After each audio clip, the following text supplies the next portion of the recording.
Lost 1.6 million subscribers. Harry and Meghan caught in a big fight after Netflix boss summons them to ask for a refund.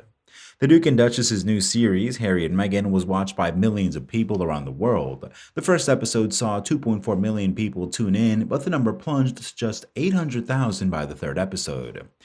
The documentary that explores the Duke and Duchess of Sussex's relationship, as well as their decision to leave their royal duties behind and move to California, was viewed by 2.4 million people in the first 24 hours. The broadcaster's audience research board, BARB, confirmed the viewing figures for the first installment of the couple's explosive series. When it first aired, the viewing figures were 1.5 million for the second episode, a decrease of almost 1 million views from the first episode. The third episode gained around 800,000, a decrease of 1.6 million from the first episode. Figures from BARB only look at television data, so it's likely that those numbers fall short of the true figures when mobile phones and tablets are considered. But despite the significant drop in watchers, the first three episodes released on December 8th gained 81.5 million views in the first week alone.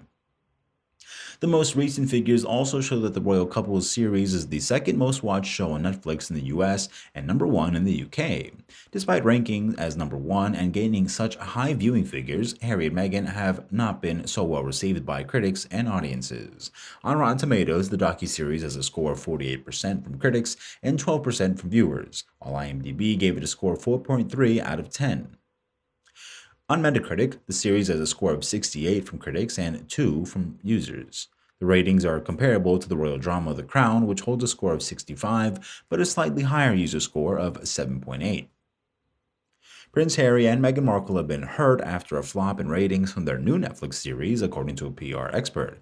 The couple executive produced the series and made an appearance in it. An American PR expert, who goes by the alias Royal T on social media, tweeted, "Live to Lead from the Sussexes and the Mandela Foundation has had very little press coverage and promotion behind it, which is strange given their association and impressive list of bold names involved." She added, "It's one of the first tests commercially of their brand strategy to pull people in with personal drama and hope that they stay for the philanthropy."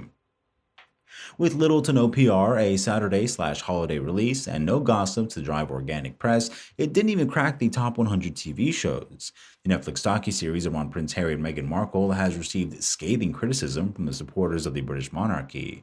While it was one of the most awaited Netflix releases of all the year, critics said that it's largely failing to meet their expectations. Prince Harry and Meghan were touted as an unprecedented documentary that would allow the Duke and Duchess of Sussex to present their side of the story.